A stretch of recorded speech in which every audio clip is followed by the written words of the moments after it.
it was COVID that gave us the idea that we needed to do something in our area in a way of evangelizing and bringing new people into the church. And as the saying say, the way to a person's heart is through their stomach.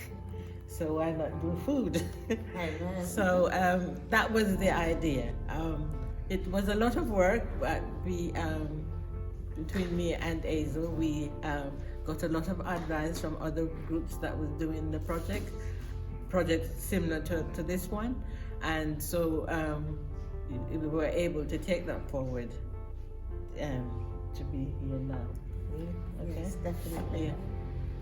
Well, obviously we didn't know anything about running a food bank before, but although Faye and I are the leaders in terms of being community service and personal ministries leaders, we do have a team, and so we have a team of 9 people, and we've got some very good IT people who are responsible for all the imaging you can see in terms of the flyers and the leaflets. So we had to think about exactly what to do, about getting logos, and you'll see on our flyers we've got a Battersea Community Hub. Now our name, actually Sister Faye came up with that name when we were putting forward names, and we all thought, yes, that's a good name, Battersea Community Hub.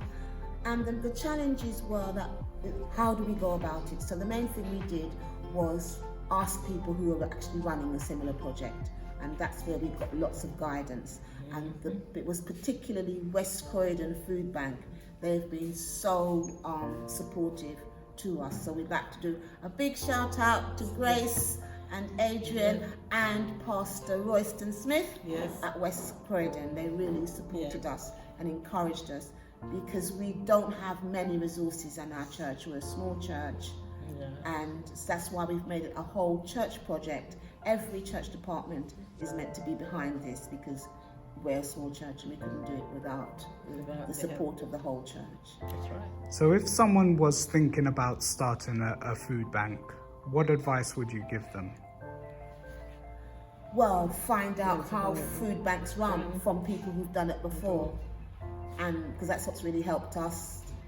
And they were able to guide us to tell us who to go to. We're getting our donations from 3 charities, one called Fair Share, one called the Felix Project, and one called Neighbourly. Now we'd never heard of them, but West Croydon told us about that. So I think if they go to someone who's successfully running a food bank, they can steer them in the right direction. We could even help, because we're a little bit more aware of what goes on now, so we could, if they ask us, we could give them some advice that we got.